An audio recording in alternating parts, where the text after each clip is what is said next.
हर हर महादेव भक्तजनों, आज हम महाशिवरात्रि की कथा का श्रवण करेंगे।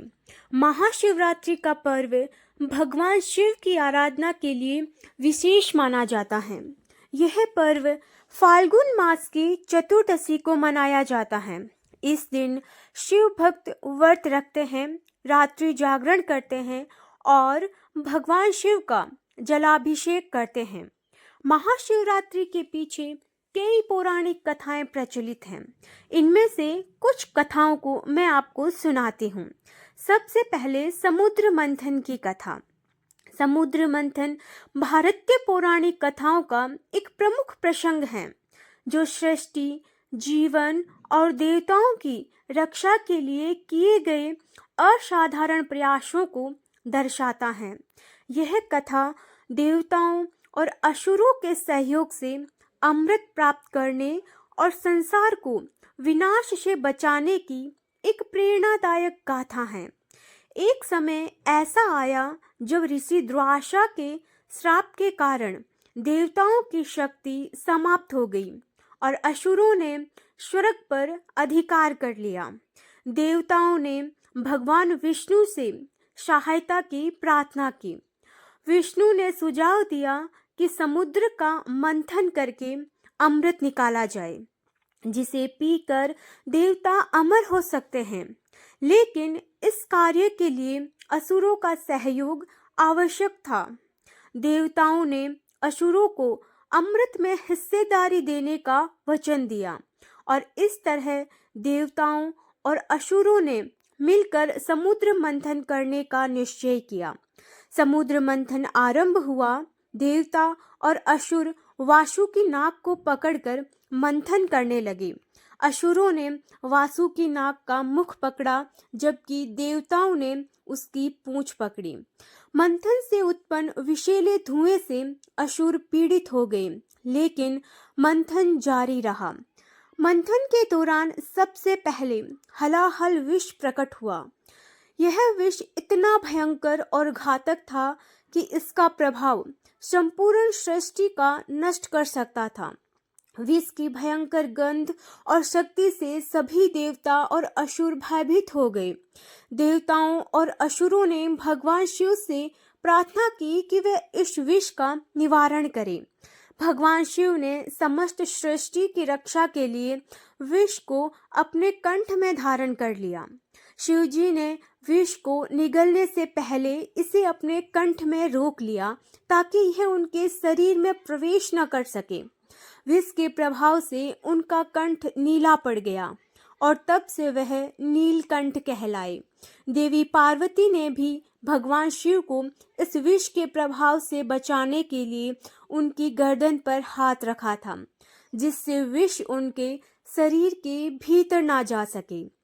इस घटना से संसार की रक्षा हुई और देवताओं ने भगवान शिव की इस महिमा को नमन किया। और आगे दूसरी कथा में शिव पार्वती की विवाह की कथा है।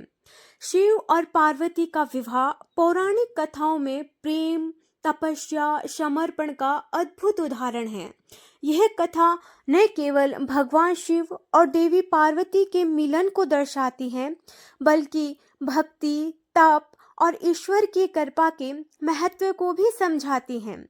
सती, जो भगवान शिव की पहली पत्नी थी, ने अपने पिता दक्ष के यज्ञ में अपमान सहन न कर पाने के कारण योग बल से अपने प्राण त्याग दिए।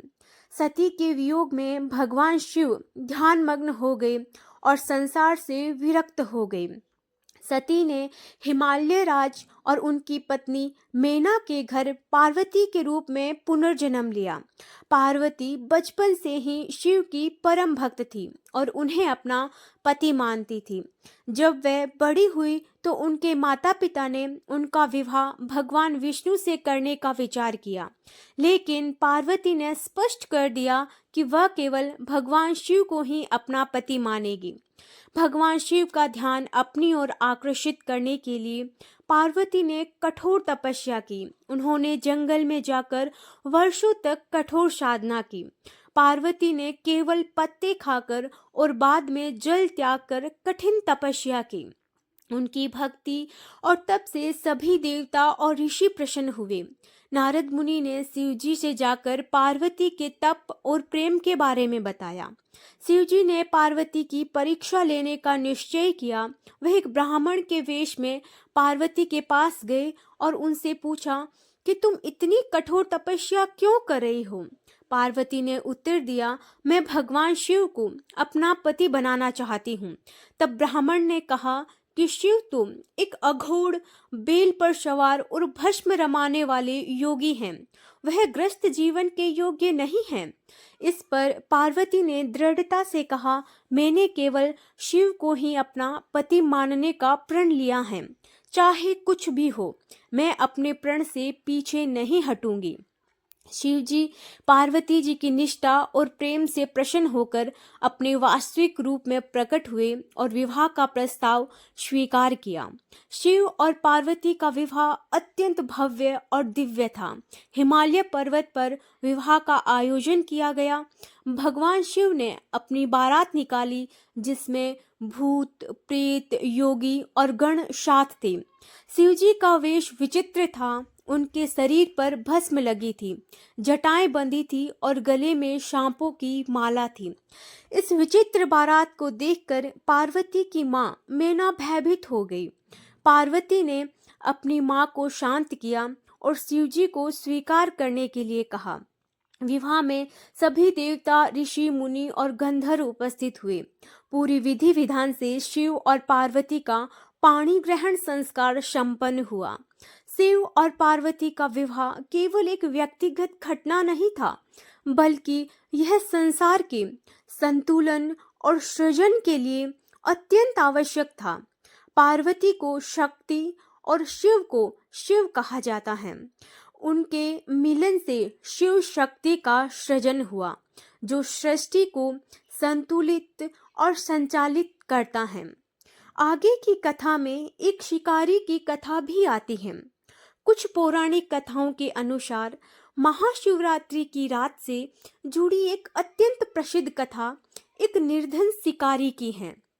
इस कथा के अनुसार एक समय की बात है कि एक निर्धन शिकारी अपना और अपने परिवार का भरण पोषण करने के लिए वन में शिकार किया करता था।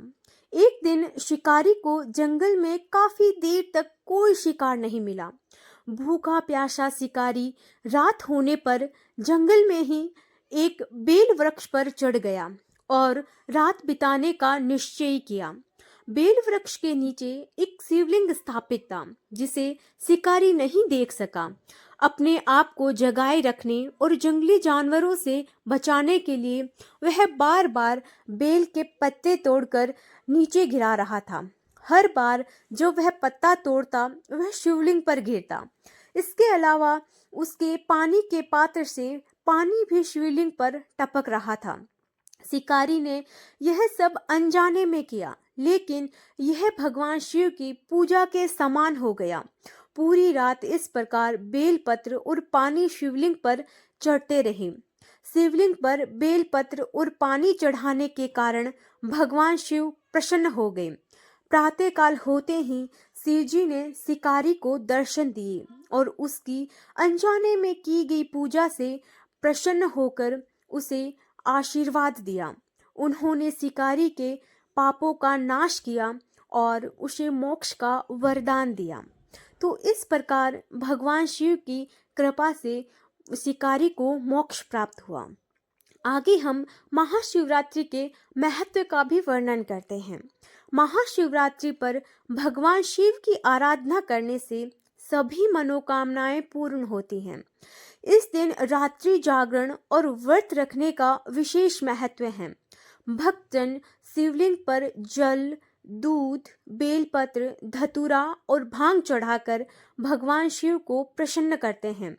महाशिवरात्रि आत्मशुद्धि और भगवान शिव की कृपा प्राप्ति का पर्व है। यह शिव भक्तों के लिए भक्ति, तप और साधना का दिन है। जय भोले शंकर, हर हर महादेव।